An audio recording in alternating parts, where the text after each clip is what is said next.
where the wind of fortune constantly blows. No looking back, keep your eyes on the prize. Fuel to run with a fire that never dies.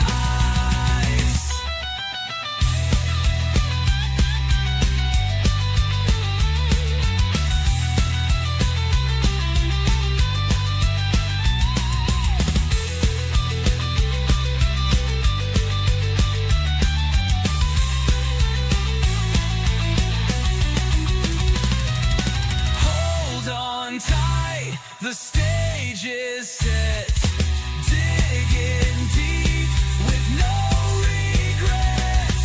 Red and green bars leading the way.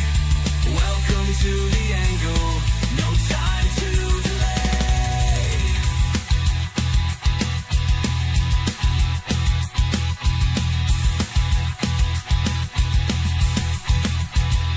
Good morning, everyone, and welcome to the Atomcash Angle, the show that flips the switch and floods the system with straight financial voltage. I'm Atomcash, and I'm bringing you the firepower that your financial life may have been missing.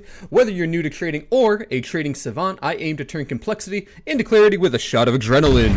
Now, today we've got a thunderous lineup of segments for you all to give you as much information as quickly as possible. As per usual, we're going to do some live trading today, so live trading market analysis from now until around 10 o'clock. We might seep into the next segment a little bit early. That's going to be our NVDA post-mortem. So obviously we talked a lot about this on our last show on Wednesday about NVIDIA's earnings. So I'm going to dive a little bit deeper, look at where we are on the chart specifically, and look at their earnings as a whole, kind of talk about the effects on the market. And lastly, we have dumpster diving. And I know this is a really big segment. A lot of you guys love this segment. There's two different kinds of things. I have raccoon trading and dumpster diving. Dumpster diving focuses on one specific stock that is currently beat down, kind of in the dumpster. Get it?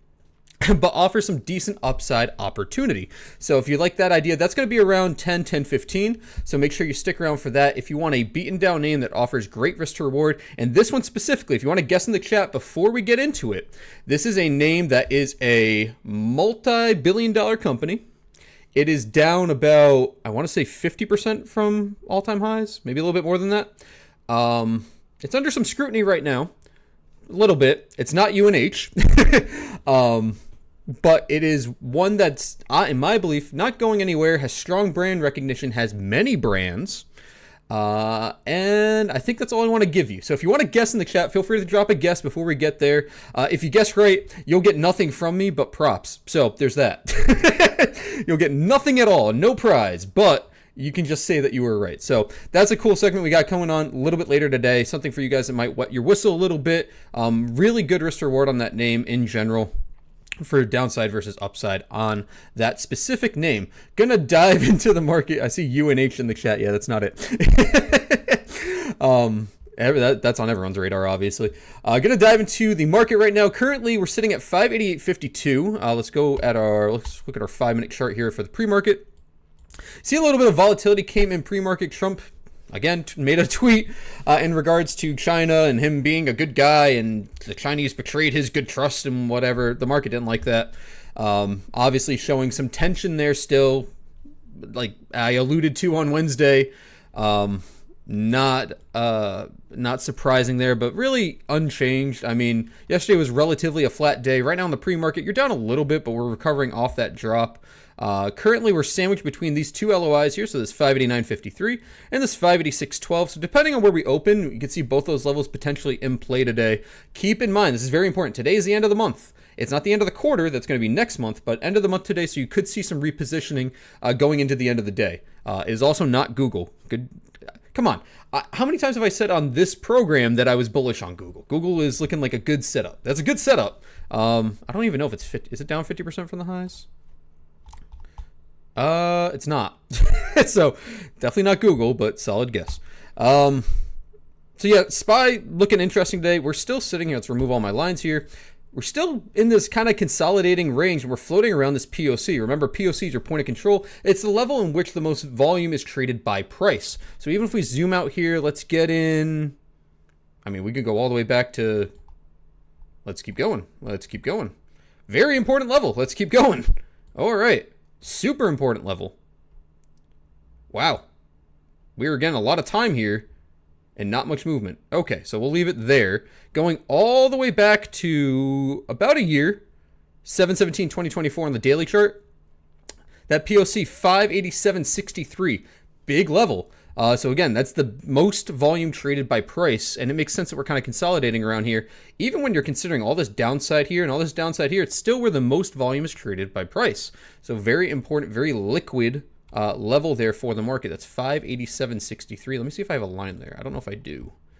587.63. Let's zoom in. Because if not, I'm going to put one there. 586. Let's add a new one. 587.63. And that's smack dab between the two, isn't it? Let's double check. It is. All right. So now we have a little bit more data here, just zooming out and seeing that. So now a little bit more flux here, knowing that that's a very important level there on the daily chart for the last year. And you have this upside and downside here. So if we open around this, it's more than likely going to be kind of a chop setup on the day, unfortunately. The daily chart would support that thesis. If you're a bull, you want actually to chop around here. If we chop around for another 5, 6, 7 days, so maybe like a full week, we don't really go anywhere, could lend ourselves to kind of form a inverse head and shoulder kind of look here on the market where we could cool off before another upside push. Wouldn't be horrible. Let's look over at our Qs real quick. Similar sentiment, except you had a harder thrust to the upside with a pretty strong rejection near my LOI here. My LOI on that on the Qs is 525.99. High a day yesterday, 526.48. Big rejection lower. Obviously, NVDA popped up high in the pre-market, or I should say at the open yesterday, came back down. Obviously, it's going to fuel some of this on the Qs, some of this downside on the Qs. So rejection there. A little bit more bullish than SPY in terms of price action, but same argument there, needs to have a cool down before a continuation. And IWM, I mentioned I have this thing called Morning Thoughts for our members over at Exclusive Trading, where I recorded like a quick voice message in the morning, kind of giving you an idea of like what to look out for. And essentially think of it like a weatherman, right? And I was talking about how IWM strikes me the most interesting because from a percentage basis, it is not, or it has not, recovered as much as SPY or the Qs for the same kind of volatility from the tariffs and whatnot, right? So what I'm looking for here actually in terms of a sentiment driver, and as you guys know if you watch the program, I talk about how important IWM is from a sentiment perspective.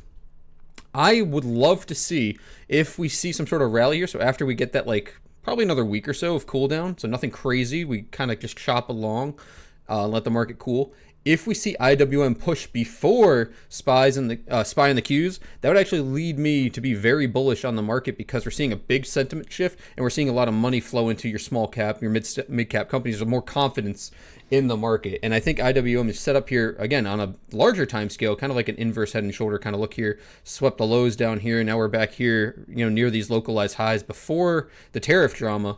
So we can get some momentum here. IWM looks very, very interesting to me on a longer term time frame here. So keep an eye on that if you are trading a bit longer out in time. Now, as we do always, we're going to take a quick peek and see if we have any news catalysts coming up on the day. Earlier in the morning, I always check in the morning, so sometimes it fluxes. Obviously, like I say, oh, that wasn't on my docket. I say that all the time where something just pops up on here that we didn't know about beforehand. But we do have, I believe, yes, Michigan sentiment today at 10 o'clock.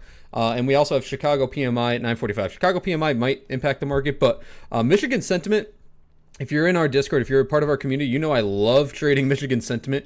It always offers a decent pop, specifically on IWM a lot of the times, which makes sense when you think about it. If you can ever get a risk-free position prior to Michigan sentiment, it's always a great trade. It's always good risk to reward.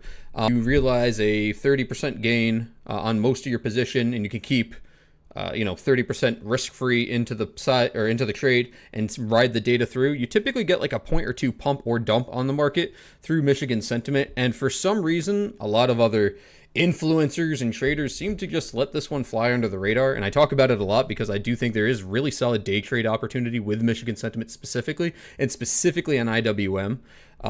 So keep an eye on that. I mean, it backs up my theory with how IWM is a sentiment driver. You'll see the same sort of move with Michigan sentiment. So that's at 10 o'clock. If I can get a trade in and it can go risk-free, we'll do that live. No promises, but because I don't always play it, but when there is an opportunity, I will take it. Outside of that, you do have Bostic, so a Fed speaker, at 12:20 today. And Trump speaking. Yay! Trump and Musk apparently speaking at, what is that, 1:30 today? And then you have some stuff after hours. You got Trump speaking on steel after hours and two Fed speakers after hours, which I'm not concerned with. I'm more concerned with intraday. So watch your Fed speaker, Bostic at 12:20, and then Trump at 1:30 to round off our month of May. So be mindful of those as potential catalysts heading into the day.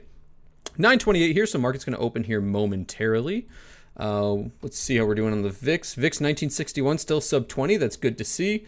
VVIX under 100. That's good to see if you're a bull. Our UVXY sitting around this 22 level where it's been consolidating as well, just like the market. So not the worst thing in the world. NVDA, we'll talk about this later, so I'm not going to get into it right now. Apple still in the corner sniffing glue. Not much to see here. I've been bearish. I'm going to stay bearish on Apple. Like I said, if you want to be a bull, you take a stab at this 195.83 level as an early stab with tight risk. Otherwise, it's going to come down. I'll keep saying it on this program until I'm blue in the face. It will come down if it breaks this 195.83 level with volume. Otherwise, you could get an early reversal here if the bulls defend and hold this area, which they're trying to in Apple's defense. Microsoft still seeping, or slowly eking, I should say, towards that all-time high. Still a decent short setup. I personally have no exposure to Microsoft at this moment in time. I would just keep an eye on it. When the time is right, I will say. Google looking pretty solid here, consolidating above the 200 MA, which is nice to see. So we'll see how that holds longer term. Amazon here staying north of that 211 level. So if you're a bull, that's really nice to see. You want to stay above that level. And Tesla, very interesting spot here between that 360 and 380 area. Could be an area of supply, so just be careful there if you're on a long. You had a decent rejection sub that 360 area. I actually had a loss yesterday with Tesla. I was betting that 360 would hold. It did not.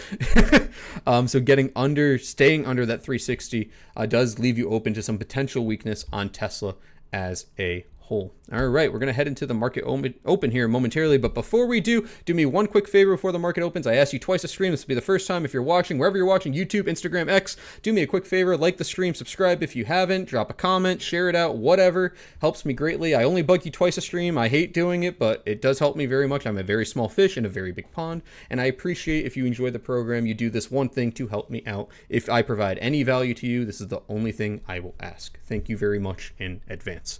Okay, market is open 588.81 here near the open. Again, watch these three levels. These are all the three levels you want to keep an eye on that are in play today. 586.12, 587.63, 589.53. I'll be honest with you guys, unless Michigan sentiment really pushes some decent volume and has a decent result, we're more than likely just going to hug in this range here. It's a decent range. You've got about 3 points here.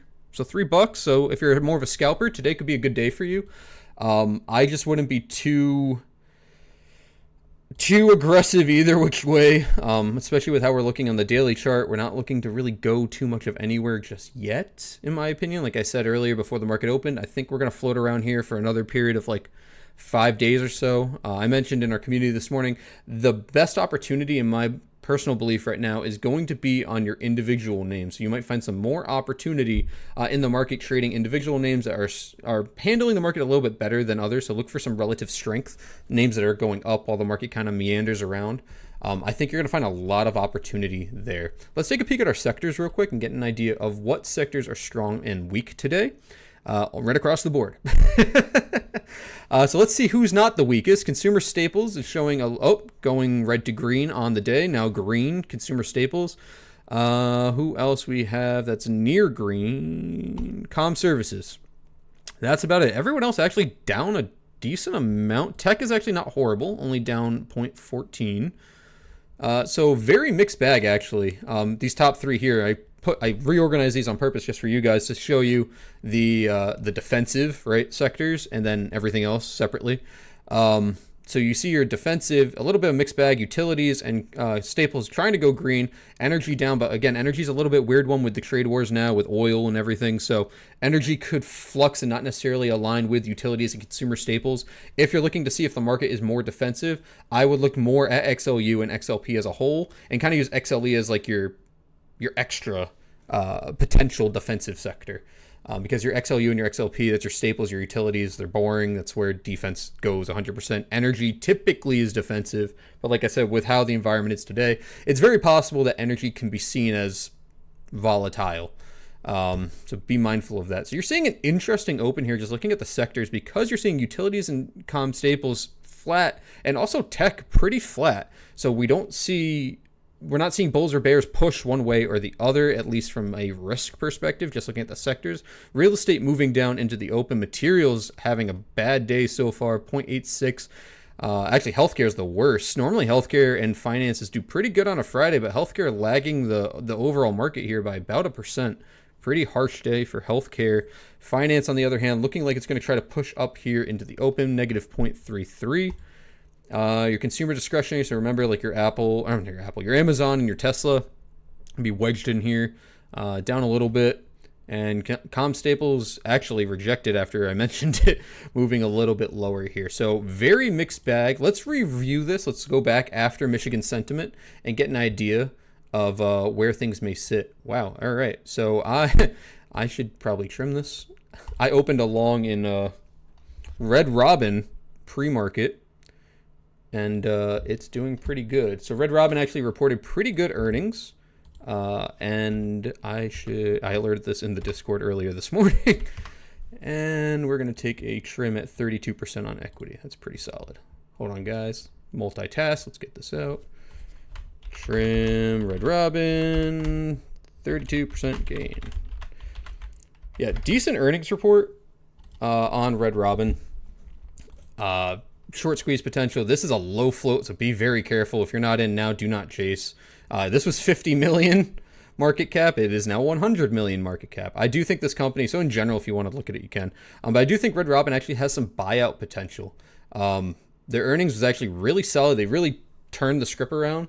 I was pretty impressed with their earnings in general. They were able essentially to go from losing money to now reducing losses. They sold some they sold some land essentially and turned things around pretty decently. I think this is a decent name to keep on watch. Obviously, again, you could chase here if you want. I wouldn't suggest chasing by any means, but it is a solid name to keep an eye on for like a longer term port. At this size, so this is why I say it's a buyout target. Every time I mention something that's a buyout target, it's something that has brand recognition. People know. They make money, which debatable. This is a turnaround story at this point. But this is the first step in them potentially turning around. And they're cheap, meaning this market cap right now is about $100 million. A bigger company like a Yum Brands could pick this up for pennies on the dollar. So that's something I, as an investor, want exposure to, because now, if they get bought out, like let's say they get bought out for $200 million, and they're currently evaluated at $100 million. Now Red Robin is sold for $10 a share. You know, it's pretty. Names like this I love to trade because of those reasons. They are strong brands, and they have some sort of ability to make money, make more money, and they're evaluated cheaply, which is the market cap. So if the market cap is cheap and they have those other two things, solid trades. Always, at least in my opinion, is always worth the stab. So maybe keep an eye on this. It could go like, who knows, 200% today or whatever. It could have a short squeeze. I wouldn't necessarily recommend chasing. You do whatever you want, but a name that definitely keep on your radar, especially if it back tests this 443 area. That would be a decent place to consider a long if you don't have one and you'd like to open a long in Red Robin. That's not the dumpster dive stock, but that would have been a decent dumpster dive stock. But that is not the dumpster dive stock. Bouncing back to the market, sitting around this 587.63. So remember, we did that together here in pre-market. We zoomed all the way out to the last year, and we saw this was the POC on the entire last year, essentially. So the most volume, the most liquid that the market is essentially right here around this 587.63 area. So keep it tight on here. If we're above it, that's going to act as support. If we're beneath it, it's going to act as resistance. If we're trying to break beneath it, you're going to want to see volume climb to get a confirmed break to the downside. So very important level. We'll see if we can hold on there. Q's rejecting as well. IWM lagging harder than the other two indexes, so not showing a great sign here into the open on IWM. Again, you're going to want to watch IWM heading into that data at 10 o'clock. Yeah, keep an eye on IWM. We'll see if there's an opportunity there. I'm not looking to take a long just yet. I would debate it. It would have to drop another $1, and I would consider a long on IWM. If it drops another $1 before Michigan sentiment, so it needs to lose $1 in the next like 20 minutes, I'd consider a long on IWM with a pretty tight stop into data. Try to go risk-free before the data and kind of go from there. So we'll keep an eye on it. There might be an opportunity there. But as I like to say, especially to the people in our community, days like today I like to call fishing days. So you can go in a car and hit the gas as hard as you can, right? And you could be fine. You could drive on the highway, you're on the Autobahn, like everything's fine. You're hitting the gas, you're going 200 miles an hour, and you could be an expert driver and everything's fine. But eventually, more than likely, you're going to crash into a wall and die, right? If you trade like that, you're probably going to have a bad time. But if you trade like you're a fisherman, you cast your line and you wait, you have a set plan, you have a set goal, you're saying, okay, this is the point in time I want to take calculated risk to reward, then you find this becomes less stressful and you become more calculated. And becoming more calculated is going to give you the edge above all the other people who are trading that are just buying hot stocks right now and hoping and praying it goes up. You have a defined plan and you have a set plan going into the trading day. So be mindful of that and just keep that in the back of your head when you're looking to trade and you might feeling anxious or excited. Take a step back and just be like, all right, today's going to be a fishing day. I'm going to cast my line. We'll see what happens. If I get my target to go long or I get my target to go short, then I'll take the trade. If not, then I don't. It's that easy. I've said it before, but people like to romanticize the idea of trading every single day, especially as a day trader. I got to make X amount of dollars every single day. It's foolish because it forces you into doing something where the situation may not be able to let you do it. We live in an environment where we go to work and we say, I want to make X sales today. I want to recruit X amount of people. I want to complete X jobs. I want to build X amount of widgets, right? And we apply the same mentality to the stock market. However, that mentality is now a derivative of what happens in the market. So now if the market isn't the same every single day like your job may be, then how can you expect the exact same result every single day? It's a fool's mentality. And that's something that's taken a lot of time for me to learn personally. So hopefully me just saying that bestows some level of wisdom upon you to go, huh, that's a good point. The market's not the same every day. So how can I expect the exact same result every day? Something to think about. All right, we're going to zoom around the market a little bit more. Pretty boring open here. Hugging that POC. Nothing to see here right now on the day. NVDA rejecting a bit lower here. Again, I don't want to spend too much time talking about NVIDIA since we're going to have a whole segment on it momentarily, so we'll bounce back to that in a second. I might squeeze that in at 945 because it's just nothing's really happening, so we might squeeze that in 945. If scalping, now's a good time to get a long on SPY. You could take a long scalp here. Might get 50 cents to a buck with a tight stop. So if you like that idea, feel free. I like that idea personally. I'm just not going to take it. It's just not worth it to me personally. And I'm not going to scalp while I'm on stream because I'm too busy talking and thinking to focus on my trading. So if you like that idea, feel free.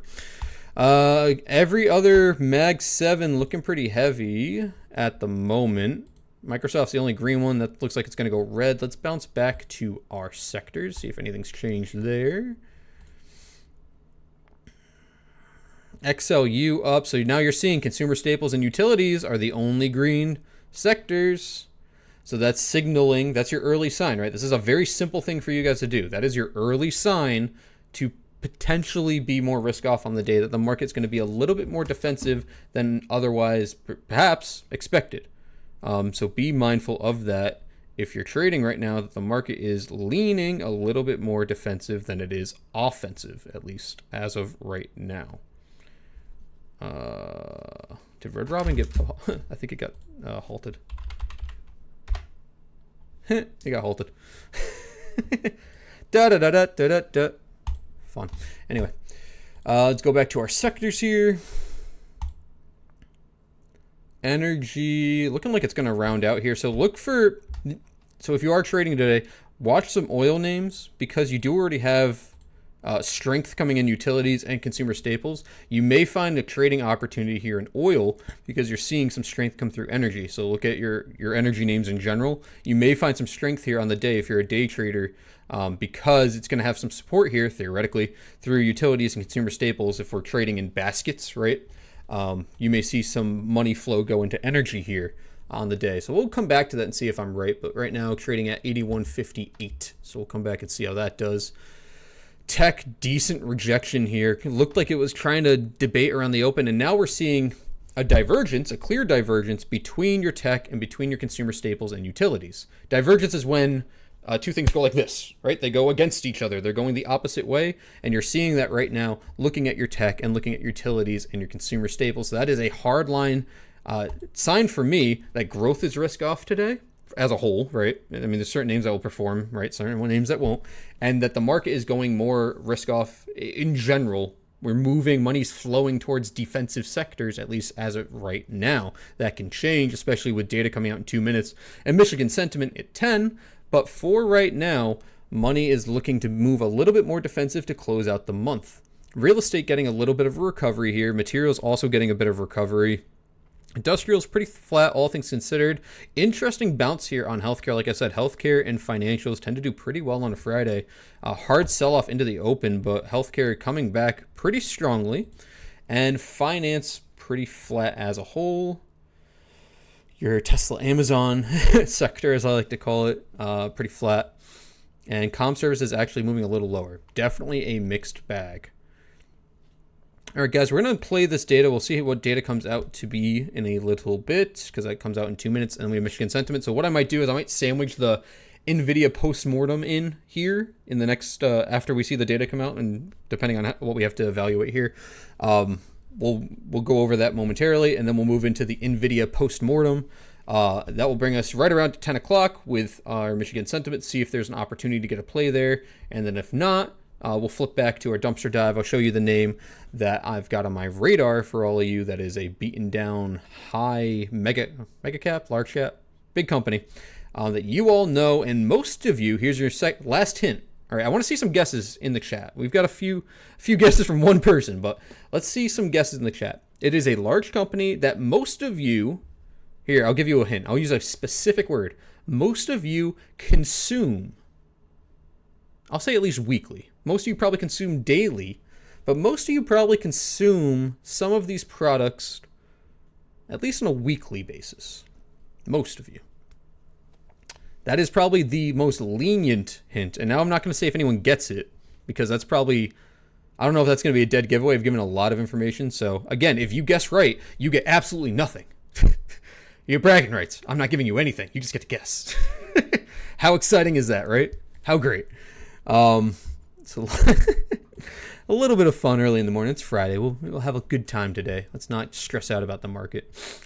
All right, 9:45. We're hugging this LOI where, again, that daily POC is. My opportunity, again, what I'm fishing for here, right? The trade I'm looking for here is going to lose about $1 on IWM before establishing a long into 10 o'clock. That would be the most advantageous position for me where the risk reward is really in my favor here. If it comes, great. If it doesn't, it doesn't. Bulls are really, really, really defending this 587. You can even see on intraday that it is a very liquid spot.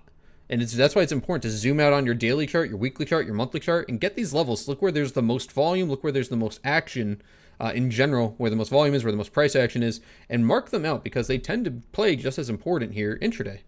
And there's your scalp opportunity. Like I said, you probably were going to, back here, I said if you like that idea, take it.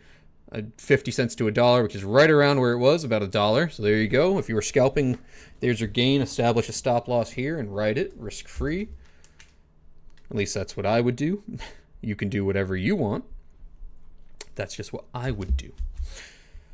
All right. Give it another minute, and then we'll dive into that NVIDIA post-mortem. And if you guys have any questions or if there's any other stocks you want me to take a peek at in the chat, feel free to drop it in the chat. We'll take a peek together, and we'll go from there.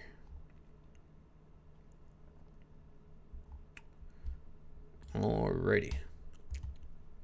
Let's pop over to NVIDIA, which is now having an even worse day. So let's go over the obvious, right? NVIDIA reported earnings. I gave you guys a technical and a fundamental breakdown, an idea of what to look out for during the conference call, right? Specific points to look for in general. And as a whole, it was fairly bullish. It was pretty good. And if you remember, and you could go back and watch it on demand if you want, I said the issue with NVIDIA wasn't going to be that earnings were going to be bad. It was going to be that they weren't good enough, right?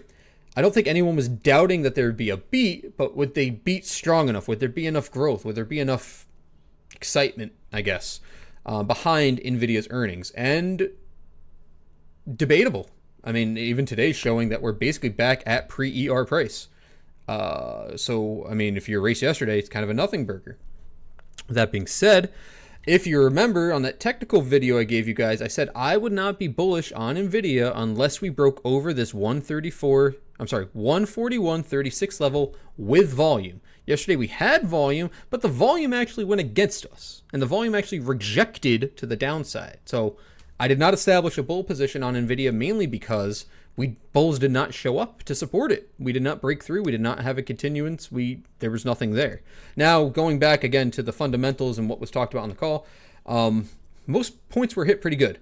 There were lagging what I wanted to see specifically, but still pretty good. So, for example, I think I said data center revenue, I wanted to see like 76%, ended up being like 68 or something like that. It was relatively close. Like the numbers I gave you guys as like bullet points were pretty close, but they weren't exact.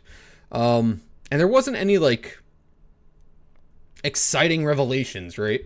And when you have this much hype and so many people focused on this $3.3 trillion company, you need that to force people to care and think that there's more growth down the line. There is more growth, right? Again, that wasn't debatable, but it's, again, not what you've done for me already. It's what are you going to be doing for me in the future? That's where I've been hesitating, and that's where I was very hesitant in trying to flash the warning flag before the earnings that expectations for NVIDIA are now continuing to climb higher and higher and higher and higher. And you may have a better opportunity if you are someone who's long NVIDIA. You may have a better opportunity taking your money and putting it in other names where you could even trade NVIDIA adjacent companies that may work with NVIDIA or whatever and have a better risk to return than investing specifically in NVIDIA, at least at this stage. Now, again, as I laid out in that technical video, if we couldn't break this level, I mean, this was like your, okay, start to pay attention bull sign, that 137.81. But again, I wasn't going to be bullish unless we broke over 141.36. We're now rejecting, and now we're below that 137.81 level, and we're back again, basically where pre-ER pricing is. This is kind of scary if I'm an NVIDIA long, or if I was long pre-earnings and I didn't realize profit. If it breaks this 134.22, there is a strong possibility, especially with this volume, that we could retest that key area, basically down here. You got a solid cluster, 127 to 123, a 5-point cluster there where there's a lot of support. But there's a decent shot that you could lose about a $10 per share here if we break 134.22. And at that point, you're going to want to reevaluate because based on technicals at that point in time, it could have a continuation to the downside. So what does this mean for the general market? Now, we talked about specifically how SPY looks on the daily here, and I'll clear up these lines so you guys can see. And I am overtly more bullish than I am bearish where we're sitting on the market, on the chart, I should say. If we hold this general area, like I said, for about a week, we're more than likely going to have a continuation and a push to the upside here on the general market. Now, using NVIDIA as our measuring stick for future growth, remember the market's forward looking, so using it as our, I like to say canary in our coal mine, right? The warning sign. We want to keep a tight eye on NVIDIA, and again on those key levels I just laid out, because that could be an indication that SPY may not get that continuation to the upside here, and actually could fill this gap to the downside and get us back to around this 567 area, which arguably again is another point where it can cool down and retest. So there's definitely a bull and a bear case here in general, specifically with how NVIDIA is sitting and how the market's sitting. But when I do see these scenarios where there's an argument to be made both ways, I don't like to get overtly exposed one way or the other.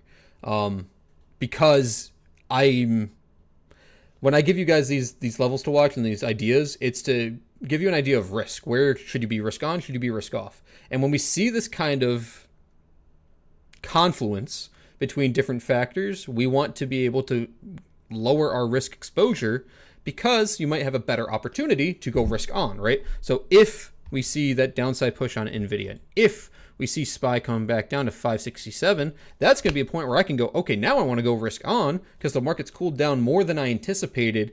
And assuming, technicals look good and the bulls are defending, etc., now I can go risk on and now leverage more into my trades versus going risk on right now where there's a case for it to go up or down. And even though I am saying I'm more bullish than I am bearish, depending how the next few days go, that could change my sentiment. So when I say things like that, it's more a bit less like how much are you in cash, right? Or how much are you in defensive companies? How diversified are you? And I personally have actually divested a lot out of growth at this point in time and looking more towards more boring names that have been beat up. Because you'll see a lot of times where growth pushes very hard, that you're going to see a lot of, I don't want to say failure, but you see a lot of prices coming down on well-established names. We talked about UPS on this program, where we saw UPS come all the way down. Now, granted, you had a little COVID-y exposure that helped it, right, to the upside. Look at the monthly here on UPS. Got all the way up to $200. And then, things kind of fell off there for a multitude of reasons. But now, and again, this is something, full transparency, I've exposed longs in. So I am long UPS at 95.83. You now tap the monthly 200-day moving average, where, at $95 and the 200-day currently sitting on the monthly chart at 88.92, I'm risking $3 a downside. I'm sorry, $8 a downside here, roughly, for a company that is not going to go anywhere and, at least in my opinion, will turn it around, right? Mind you, that 200 MA, again, it doesn't populate past 2016 for whatever reason, but has never been interacted with before. So definitely a key area to watch. But that's what I'm saying when you're talking about looking at some of these names where if you're seeing growth start to potentially contract, there are other opportunities out there that may not be as sexy as like, oh, this is a cool biofarm company, or oh, this company's invested in AI, let's go, bro. But they're boring. And like, yeah, the brown van company, like, they deliver my packages. They're going to be delivering my packages until I'm 90 years old, unless they get bought out or something. So a 50-60% markdown from the all-time high on the brown van company that's doing nothing, that's just going to be consistent. And yeah, maybe they have some troubles right now, but I have no doubt that they'll turn it around and have the resources to turn it around. And the brand identification, again, I talk about how important brand is. Those are safe investments that you could take at this point in time, that even if the market downturns, those are the kind of companies I'll look for people to go, oh, crap. People are like, oh, NVIDIA's dumping. I got to take all my money out of NVIDIA. Where do I put it now? Oh, UPS. Like, they're not going anywhere. Foop. At least that's how I think. So consider that kind of thought process when you see the market in these areas, because guess what? You can always buy and sell. Let's say the market does push higher, right? And let's say things do rebound and we break new all-time highs and go to 700, which could be in the realm of possibilities. I'm not saying it's not. I would just rather, and I say it all the time, I'd rather show up to the right house late, the right house party late, than the wrong house completely and get blasted in the face with a shotgun. I'd rather be safe than sorry. And that's something I've personally learned over time, which will give you more longevity in the market and also reduce your stress. A lot of what I focus on when I teach trading and when I talk to other people about trading in general is how can I mitigate stress level? Because this is the kind of job where if you are a day trader, you could sit at your desk and die of a heart attack if you stress yourself out too much. And I know some of you are watching right now and you're over leveraged in some position and you're probably sweating bullets on it and you're watching go up or down or go nowhere. Maybe you took a 0-day option trade and you're sweating bullets right now going, oh man, I really hope this works out for me. Maybe I'll throw more money into it. You're freaking out. And if that's you right now, do yourself a favor, take the loss or take the win, whatever, and walk away and hopefully learn something from that experience. Because if you are over leveraged in a position and you're feeling that stress, that's just going to make you make more mistakes. You'll lose more money and you'll repeat it over and over and over and over again. Out of curiosity, for those of you that are watching, I have 125 viewers watching right now. How many of you have felt that? And if you don't answer in the chat, say a 1 if you felt that. Put a 1 in the chat. If you don't put a 1 in the chat, I will call you either one of two things. 1, inexperienced, or 2, a liar. Because if you haven't felt that, you will. And if you haven't felt that, you're lying. That's my opinion. We've all done that. We've all put too much money into a trade. We've all made these mistakes. And what I'm trying to help you guys realize, at least in this program, it's not going to be me trading aggressively and making all these gains. Look how cool I am. I made a 1,000% gain. Yeah, I could do that, but it's not realistic and it's not daily repeatable. What is repeatable is acknowledging where the risk is in the market and saying, okay, knowing where the risk is, how risk on or how risk off should I be? That information is what is worth its weight in gold. Understanding risk specifically. Thank you to the two of you who are willing to be humble enough and put a 1 in the chat. I appreciate your humility. Now we're going to digress a little bit off of that. And look back at IWM here. It looks like I'm not going to get my fishing, right? I said I wanted to drop about $1 before Michigan sentiment. Looks like I'm not going to get that opportunity. We got 3 minutes until Michigan sentiment, so be mindful of that. If you are in any open positions right now, maybe consider a stop loss or an exit, depending on how you are positioned, because you will see typically about $1 to a $2-ish pop, depending on what the number comes in, specifically on IWM. But you will also see it carry over to SPY as well, obviously. So we'll keep an eye on the market right now for the next 2 minutes and kind of go from there. Especially a month ago, though I feel better after selling all my NVDL yesterday after talking to you. Well, I'm happy I could help you out with that. Like I said, there's nothing wrong with those leveraged funds. Like, those leveraged funds are fine. Definitely make some short-term gains. You just want to be very, very careful because they're used to calculate daily exposure. So there are scenarios. If you don't believe me, go chat GPT it right now. There are scenarios in which you could own NVIDIA shares and own NVDL shares, which is a 2x bull fund of NVIDIA, and NVIDIA goes up and you actually lose money on NVDL, even though you're 2x exposed. So if you don't believe me, go fact check me, but there are scenarios where you're in these leveraged funds and you may be like, why am I not making money? Because they have daily exposure to these names. So you want to be very, very aware of that. Okay, we have 57 seconds until this data rolls out. Let me pull it up on my second screen here so we can see. Keep an eye on that. And we will wait patiently. Our VIX is sitting around 1964. Yeah, this is basically going to set the tone for the day. Pretty flat volatility. Market's pretty flat. We saw our sectors are leaning defensive, right? We're leaning defensive. Tech is actually getting worse.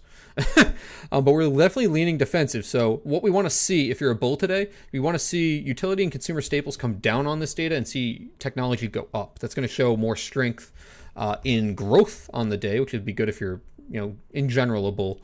But also seeing IWM get a big push to the upside will signal that sentiment is bullish, at least how I use IWM to trade. 5 seconds. Here we go. Let's see what we get here on the sentiment. What do we get? So previous was 50.8. Forecasted was 51.5. I am waiting patiently to see what the number is. Right now, not much of a reaction on the market. Pretty calm. The calm before the potential storm. Bulls trying to step in a little bit. Okay, so you got a beat on Michigan sentiment. Actually, kind of a mixed bag. Sentiment final 52.2, expected was 51.5. That's more bullish than bearish. However, your 5-year inflation missed and your 1-year inflation missed. Interesting. So this is telling us that sentiment is good, but inflation is going up. Mixed bag. We feel good about the market. We feel good. Consumers want to spend. But also, inflation sucks, and it's getting worse. Okay, so mixed bag on that. That would lead me to believe that we're going to chop all day now. Until maybe Trump and Musk speak and they say something to affect the market. Let's check our MAG.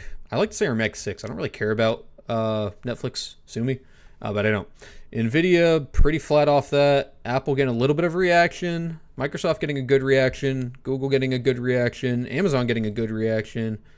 Tesla getting a good reaction. So overall, tech is liking it so far. We're getting a little bit of fall through here. Assuming the market is just waiting for Trump to speak, very possible. It does that. So I said I wouldn't be too overzealous today, even because of where we opened. Also, it didn't make me feel like I should be really aggressive with my trading today. Let's take a peek at our at-the-money IV. So this is something I like to talk to you guys about. Look at your zero-day DTE options, and then look at the money, which right now is about 588. to get an idea of what IV is sitting at. So typically, you want your at the money 0 DTE IV to be about 15 to 18%. It's been a little bit higher lately. But now that it's at like 27, obviously we just had news, so you're gonna have a little bit of an IV pump, but that's still pretty elevated. So that's signaling that the market is waiting, at least, or they're anticipating some sort of volatility today. Where if you're buying to open options, if nothing happens, so if we just kind of chop sideways, you're going to see IV come out of these pretty quick. You're going to see IV get sucked out of these because this is elevated. And if we do chop on the day and you are trading 0-day options, especially with how we're sitting here in this range, you will get IV crushed. You will lose money if you're buying to open options. Now, there's a case there to sell a spread, a credit spread for sure, and take advantage of that crush. I don't hate that idea for what it's worth, but just be mindful of this higher IV and keep an eye on it. In general, if you don't know about this, something you should definitely look into, your implied volatility and your historical volatility, your IV percentile is actually not horrible. It's 66%, so it's not as elevated as it normally is, and historical volatility is at 72%. Also not as bad as it normally or has been. So your IV percentile is showing how volatile IV is between all your strikes. So if essentially you use it like this, is it expensive to buy options right now in this name? And on SPY, options have been theoretically, from the viewpoint of IV, 33% of the time cheaper, or IV has been higher, so theoretically cheaper. So right now you could be overpaying on IV. Your HV is how volatile the underlying is, so how volatile like the stock is, right? And what's that? 28. Right, 28% of the time, SPY has been more volatile. So that's still showing that SPY is pretty volatile, and the underlying, the ETF as a whole, has higher volatility with higher IV percentile. So if you are buying to open options, you should be very scalpy in this environment, especially because the IV is so high. So be very conscientious of that. I feel like I've been saying the word today a lot. Conscientious. Be aware of things. All right, in like 1 or 2 minutes, we're going to do my dumpster dive. I'll give everyone, if you want to participate, one last chance to guess what the stock could be for today's dumpster dive. I've given a lot of hints. I'm actually surprised that no one got it. Like, I'm actually surprised no one has got it. It's a big company, very big company. You probably consume these products at least on a weekly, one of these products on a weekly basis. It's been marked down about 50% from all-time highs. Massive company. You've all heard of it. Think about it. While you guys are thinking about it, any last chance for a guess here? We'll just monitor the market for a minute here. The SPY is up near that 200 MA on the 1 minute chart. So expect some level of rejection here. You're seeing some level of supply in this range at 588.40. If you do see bears push through here, or I'm sorry, bulls, we could tap this 589.53. Again, I'm not too interested to chase either which way because of how the options chain looks, and because of how our sectors look, and because of how IWM's sitting, and because of how our Mag 7 is sitting. We did a full analysis. We looked at everything. We have an idea that today is not a great day for me to be super aggressive. Let's see if anything changed here. All right, so through that data, consumer staples and utilities actually held their ground. They didn't really lose much. Energy is starting to come back up to the upside, and tech is recovering. So, I mean, all in all, it could just be like things are just leaning more bullish as a whole, where we're not seeing money flow out of the defensive sectors into tech. Interesting. Healthcare, nice recovery. Financials, decent recovery. Financials near the highs here. The market may try to go green on the day. We're seeing a nice turnaround here in basically all of our sectors. Everything's turning around, and your strength sectors, so today that was your utilities and your staples, are holding up pretty good. We could see a decent turnaround on the day here, which would be nice to see. General Mills. No, it is not General Mills. Good guess. All right. The company for today's dumpster dive segment. Hold on. Do that. Okay. So the company for today's dumpster dive segment is PepsiCo. PEP. Now, full transparency, I have a long position at 130.150 in this name, PepsiCo. And if you haven't heard of them, you've been living under a rock, obviously. Now, I said, and I alluded to, this is a name that's about 50% off all-time highs, which I guess I lied. It was at 185.06, right? Yeah, 185.06, so not necessarily 50% off highs, but pretty close. Big drawdown here recently. Now, it would be a mistake for me not to list the obvious risk factor here, and the obvious risk factor is MAHA, right? Make America Healthy Again. There is that underlying weight on this specific company, obviously junk food, snack food company, where they would have to make some strong changes in their products to comply, which is a general risk, or regulatory risk, I should say, longer term for this company. However, they have plenty of money, and we see it overseas already where, they don't use Red 40 or whatever. They use like beet extract or whatever. So even if they have to make these changes, I don't really see it as a noose on the company. It might be some downtrend, and even if, I would argue that it's that potential downside, it's already baked into the stock at this point. With that being said, those costs I don't think are going to be insurmountable. I really don't, especially because it's just, they make so much money as it is. And even if they would just pass the cost on to the consumer, and guess what? People are addicted to Pepsi products. They're going to buy the Pepsi. They're going to buy their Fritos even if they cost another 25 cents. They're going to buy their Pepsi if it costs them another $1. It doesn't matter. They're still going to buy the product at the end of the day, because just like cigarettes, they're addicted. And that's the truth. And if you deny it, you're wrong. Anyway, so like I said, I do have a long position already on this name at 131, whatever it was, 50. I am long via shares and via leap options on this company. So just so you have an idea that I'm not trying to be biased or anything. Well, I guess technically I am biased because I'm saying I'm long. But this, so you have an idea, you take that into account for what you're looking for here, or at least the information I'm giving you. Now, with this case, I established a long, and I'm basically risking this double bottom here with a little bit of leg room. I left a stop a little bit lower. So my risk factor here, and pull it up on the screen right here, I'm risking basically a 4% drawdown. So I have a stop down at 125.95. And risking at least, if we tap this 150.77, is a decent risk to reward. You have a 3.5 to 1 risk to reward ratio. Pretty solid. You have a double bottom here, bouncing up. You had a nice follow through on 527 with some volume. Your MACD's flipping. Things are looking good. It's not out of the woods by any means, so it is a risky name for that respect. But again, one of these boring kind of snail names that isn't really going anywhere. And with the exception of like earnings or like tariff news, right? Which is, here's your tariff candle and here's your earnings candle. It moves pretty slow, which isn't a bad thing necessarily by any means. This is one of those companies I was talking about earlier where if the market moves off of it being so growth-centric, so technology-centric, companies like this, companies like UPS, boring companies, insurance companies, money flow should come into these names. So I do think with managed risk here on the downside, so again, I have a 4% stop on the downside on shares here at that 25.95 level. You could establish a decent long here, and honestly, depending on your time frame, like, I don't think Pepsi's going anywhere. I think they have a great business model in general.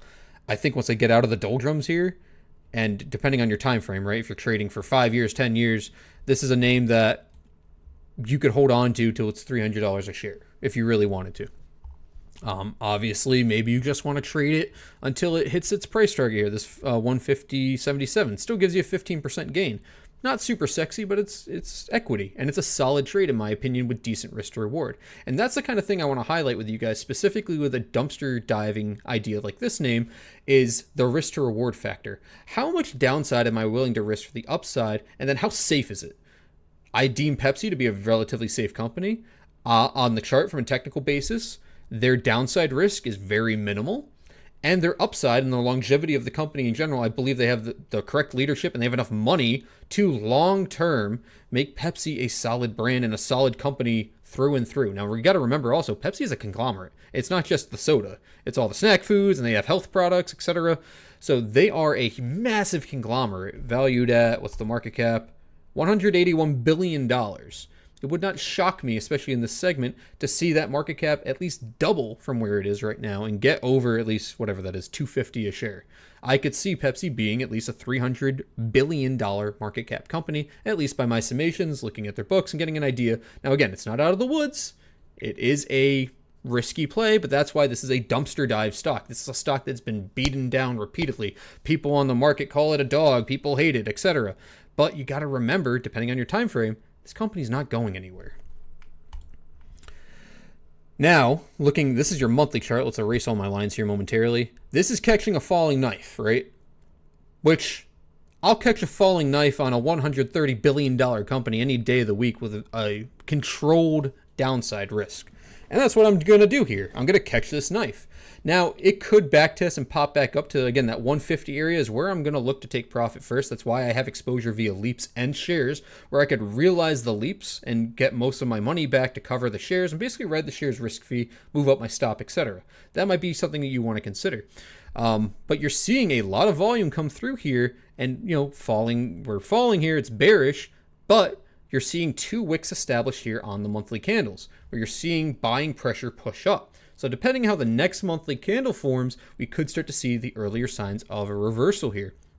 Same thing with the weekly here. Again, it is a falling knife. It's a risky catch, but look at the last 3 weeks here. You saw the lows get swept essentially on these last 2 weekly candles, but you're seeing buying pressure come through both of those weeks and this week. Those wicks at the bottom of these candles are indicating price came down, price closed higher. So that's indicating people are buying or at least not selling. They're not letting the stock drop as low as it could.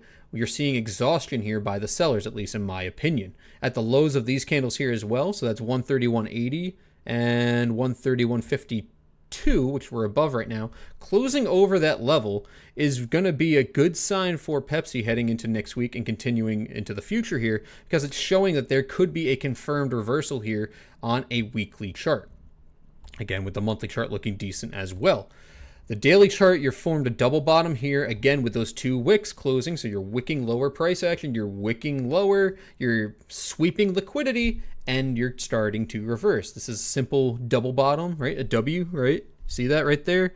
From 514 and your next candle on 523, a double bottom, and you're starting to reverse out. Again, it's not out of the woods, but showing early signs of a reversal. So with that being said, I love Pepsi here for the risk to reward. Again, I'm entered 130-150-ish, so only about 50 cents off of where it currently is.